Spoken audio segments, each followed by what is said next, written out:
We had planned to start the project a week prior to the cancellation. We sat down with the client, wanted to revisit the budget. So we revisited the budget, came back to the table with a couple different options. Ultimately, they decided that it just didn't make sense to build the project. They want to cancel. What's up, guys? It is episode 18 of Coffee Break. Another week, a little bit more professional. As always, if you guys have questions for this series, make sure you drop them in the comments below. And if you guys are listening on the podcast app, make sure you drop us a review. Let us know how we're doing. Let's get right into it. We have the first question is the money you're making as a general contractor worth more than just being a carpenter? I'm not looking for a tax return, but are the numbers going through your account simply larger, or are you actually earning that much more? I understand a single pair of hands will earn you a single wage, but I've been a carpenter for 25 years and I'm always between hands-on work, gratification, sustainability, and money. Notice that I put money last. If you provide a quality product, the money always works out. This is a great question, interesting question, and the short answer is I didn't decide to become a general contractor because of the money. I always enjoyed being a carpenter, but what I really liked, what I actually grew to understand that I liked more was building a company and working with like-minded people, such as carpenters that were like myself, or talented people in cabinet making, or even other project managers. Starting to build a team and build a company, that became really fun for me. And I think there was probably an earlier episode or a Q&A that I did that I said that it was probably about 50-50 split, that I like being a carpenter just as much as I like growing a business. And I would say that's much different now, where I actually really like building a team and a business more than I enjoy the carpentry side of it. I grew up doing it. It's just not where I get the gratification. From a money standpoint, I don't think that that's really a relatable. That's not relatable. Becoming a general contractor doesn't necessarily mean you make more money. Am I personally making more money than I was as a carpenter? I would say yes, because I was putting tremendous amount of hours into it, and just like you say in there, that a single pair of hands is a single source of income, where now I'm able to scale and grow a company, and I pay myself a salary, and obviously I pay the guys that work here, but we're doing this as a team, and we're growing and we're scaling. And I have opportunities like working with Doug on Coffee Break and sharing this and other media outlets, where I'm kind of diversifying from a money or an income standpoint. But specifically from a carpenter to a GC, I think there's more opportunity to make more money as a general contractor than a carpenter.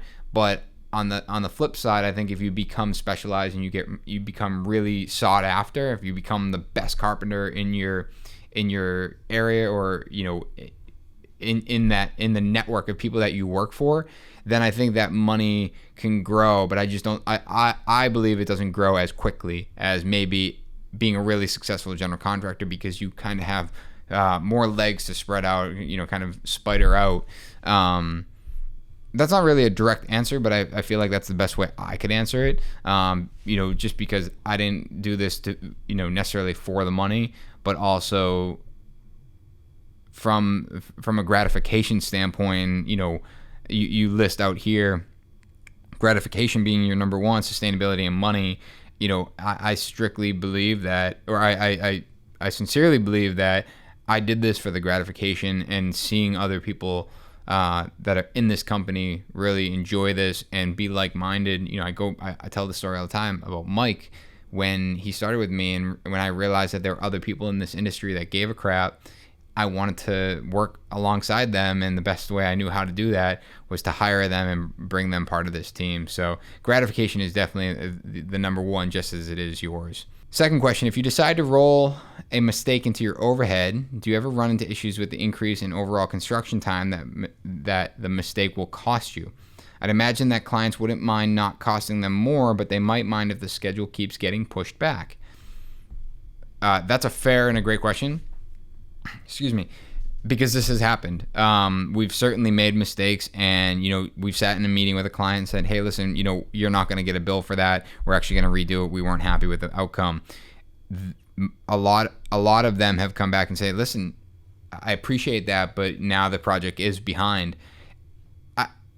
I can't stress this enough. We're just, we approach this with honesty and just transparency. Listen, we're human. We make mistakes. Yeah, you're hiring us because we're the professional, but we're still human. So we're going to make mistakes, but we want to live up to the expectation. And that sometimes, the schedule sometimes does slip. Sometimes the schedule is impacted by that. And I appreciate that. But the best thing I can do is explain and be completely open and honest about the situation and let them know how we're going to fix it, how we're going to make it right. Because, a schedule slip is, in most cases, it's very immediate. It's very right now. This is when I feel the pain, where if we were to just move forward and get the project done, I think the quality suffering long term is far more negative to the entire situation. They end up living with a subpar product, and where we could have just taken the opportunity to ask for, hey, we need a little bit more time. We messed this up. Here's the situation. This is how we're gonna fix it. I think what it comes down to is just being, communicating with the client and being honest about the situation and just explaining that, hey, we want to make this right, and this is the negative side of it. Because I ultimately believe that if you don't correct it, they live with something negative for a far longer period of time than if the schedule slips a day or a few days. Number 3, as a non-professional, we had a homeowner question, Doug. As a homeowner, I've had a few past experiences with less than ethical builders, that have not paid subs, not bothered getting permits, and come back with unexplained price increases. I appreciate the company wisdom. They're talking about us, of the 20% deposit of unearned income to buffer your expenses, but how do clients of less reputable builders protect themselves from being taken advantage of that model? I'm on the verge of another project and assumed a progress-based payment schedule with a 10% holdback retainage would be a reasonable arrangement for most builders. Do you have any suggestions for someone living in the world of the wild, wild west where there are still plenty of bandits wearing tool belts? I feel like this is probably an easy one to answer because you have to do your due diligence. You have to be interviewing these builders. You need to be talking to their references. You need to get some background. If you're getting into, I'll just say, if you're getting into bed with one of these guys for, X amount of months or, a year plus because they're going to be working on a project for you, you need to understand how they're going to operate. So, holding retainage is, essentially just putting the ball in your court that you control the funds, but it's equal. It's got to be equal. Like what makes them trust you that they're ever going to get that 10% retainage? Or why do they have to finance the job and then wait for the 30 days for you to pay the check? We as a builder, we want to stay ahead of it. So we're always, we're not hounding the client on a weekly basis, that we're able to ride a month out without getting behind the 8 ball and, being able to schedule things and staying on top of it rather than being cash bound. The homeowner having, the control in the sense that, hey, I'll pay for that work when it's done and not a penny over, or there's no deposit because a builder should be able to fund a project for 30 or 60 days without getting paid. That's just not, it's equally as not as fair. So, just like, and I think as a builder, we have less of an opportunity to dig into, hey, how are they as a client? Do they actually have the money to fund this job? How are they paying their bills? We don't have that opportunity, where this might be the only house that they've ever built, so we can't look in the record, where, if you're working with a builder or a remodeler, you have the opportunity to talk to everyone that they've worked with. They probably have done hundreds of projects, and you can talk to them. Hey, was the builder on time? Was he fair? What was the change orders like? At the end of the job, did he come in with unexpected costs? You have to ask those questions as a homeowner. Absolutely. The retainage is fine. I mean, oftentimes maybe it's a bank funded job. They might require that, but not, but going into a situation trying to protect yourself because you're worried that the builder might not be honest or might be a bandit, honestly, like you're skipping the whole interview process, and you're basically just, you're going with your first choice in hopes that it will work out. Do your due diligence and make sure it works out by interviewing who's worked with them and understand their process and sit down with them, explain it, figure out what works for them. Hey, I know that, this is a $1 million job and it's 10 months long. You're going to need about $100,000 of burn a month. What's your deposit like? Is it, you don't require a deposit. So you're going to be $100,000 into the hole before you even possibly get your first payment. That's just not fair. I think, again, sit down with the builder, communication, openness and transparency, just figure out their process, but do your due diligence. You have to absolutely understand their process and talk to people that have worked with them. And again, to speak to the builders out there, we don't have that luxury. You have to ask the same questions from the client, explain your process, make sure you're protecting yourself, because you don't want to be in a position where you're financing the job. And what I mean by that is that you're the one that has shelled out all the cash for the whole month, and then you're sending a bill hoping to get paid within a few days. Otherwise, now you're 2 months into the project with no income, and by the time you get that check, you're already back. You're going right back into the hole, and you're always trying to play catch up. I think cash flow is one of the biggest issues that we hear amongst our industry of what people struggle with, and solving that cash flow issue and making sure that builders and contractors stay cash flow positive throughout a project is immensely helpful. It also prevents the robbing Peter to pay Paul scenario. You're funding the job with the client's money, and you're being, and you're doing it in a manner that allows you to be successful as a builder, but also be open and transparent and honest with your client. All right, this is the one everyone's been waiting for. So I recently, I think it was 2 episodes ago, Doug, maybe on 16, I mentioned that we had a canceled contract. Well, someone wrote in, I definitely want to know, number 1, how did that cancellation happen? Number 2, what's your practice in these circumstances? And number 3, are there financial consequences for the homeowner? Oh, and number 4, how do you personally deal with it? I'm not going to get into too much detail as to how it happened, because it was personal. It was a personal decision. I'm not one to judge on what that decision was, but I had to look at my contract and understand, in the circumstance like this, how do I react to it? What is my right? And just a little bit more in depth. We had planned to start the project a week prior to the cancellation. So a week ago, let's pretend it was today I got the cancellation. A week ago, we were all slated to start construction, and we sat down with the client, and they had asked us to delay the start. Okay. Wanted to revisit the budget. So we revisited the budget. We revisited a couple things, came back to the table with a couple different options. And ultimately they decided that it just didn't make sense to build the project. Okay. They want to cancel. So my immediate reaction is, okay, what do I need to do? We were supposed to start last week. We're slated to start this week. I have guys lined up. I have material on order. I have permitting fees. I have all this stuff in place. How do I make this project work? And I feel like, that's the initial reaction of like kind of panic mode. Like, all right, well, I can't lose this job. Should I cut $100,000 off it? Or what's the number that's going to make them move forward with it? And I had to really think about that and really realize that by me doing that, I was going to create more harm than good for me and the client. Things were going to lack, and that's just not the approach that we want to take. Ultimately, what I came down to is that this just might not be the right fit for us, and maybe we didn't catch it earlier in the game, where if I had proceeded with an adjusted route to our process, it probably would have been a pretty unhappy just not, it wasn't for us. It just wouldn't have been a great circumstance for the client. They wouldn't have got what they were hoping out of us, and we just wouldn't have been able to put the effort we wanted to in it. Or if we did, we would have felt like we were being taken advantage of because we didn't have the budget to do so. So we had to realize it wasn't the right project for us, which was really hard because, like I said, we had all these costs that had led up to starting the project, and subcontractors lined up. And the first thing I did is I reached out to all our subs that were kind of in queue or getting things in motion, and just said, hey, listen, this is the situation. Please let me know if I've incurred any costs to you.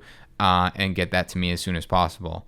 I want to make sure that I'm treating everyone fairly. This is on me, not on you, and just being very upfront about it. In the meantime, I chatted with my lawyer, just make sure that I'm not doing anything outside of what my construction contract states. The construction contract that I have my lawyer help me draft to protect myself as well as the homeowner in a situation like this or any other circumstance. And what my contract stated was that I would be covered for my costs to date. And I basically had to go back and make sure that all of our costs were entered, all the bills that we had incurred to that date, permit fees, certain engineering reports, all of this stuff. Make sure we collected all that together. The time that I had spent in it, the time that my assistant project managers had spent. Essentially, what did this project cost me, hard cost to date? And that was what I was eligible to bill for, which we did. But having the conversation with my lawyer, I had asked the question. I said, I understand that that's fair, but what about the I use air quotes, damages, in the sense that I turned away work. I turned away other projects because we had this on the schedule. Or we said no to, we delayed other projects because this was on the schedule, or maybe we hired people because we had this on the schedule. There's all these things that you do outside of directly related to that job that costs money. And I think the biggest one is when you turn away work because something is already on the schedule and that's not covered. So, obviously in this situation where this is a substantial project, many months, we need to fill that hole. And that's something that we have to work on, which totally fine. There's again, air quotes, plenty of work out there, right? But I think back to some of the projects that we may have said no to that, chose to go a different route. Should we have said yes to those? And having the conversation with my lawyer and understanding, well, maybe this is an opportunity to learn from, and maybe we revise our contract that has this time frame where the closer to construction that someone may cancel, maybe there's more of a financial burden to the homeowner, because it also, I think the other side of this, and no claim to this particular situation, but the other side of it is they could utilize me as a builder or anyone as a builder all the way up to right before construction, get all the work done, all the estimating, all the permitting, whatever the case is, and then cut ties and have no financial repercussion for doing that besides the cost that the builder has incurred. And then they could technically go and shop that elsewhere and maybe save that money. And again, not relating it to this situation, but it was something I had thought about, looking forward, like this, I need to protect myself further than just my direct cost. And we'll call them soft costs, right? That, of projects that we may have canceled or rescheduled or just simply said no to, because we were expecting to do this job. So it's a tough situation, but I had to look at it as a learning opportunity.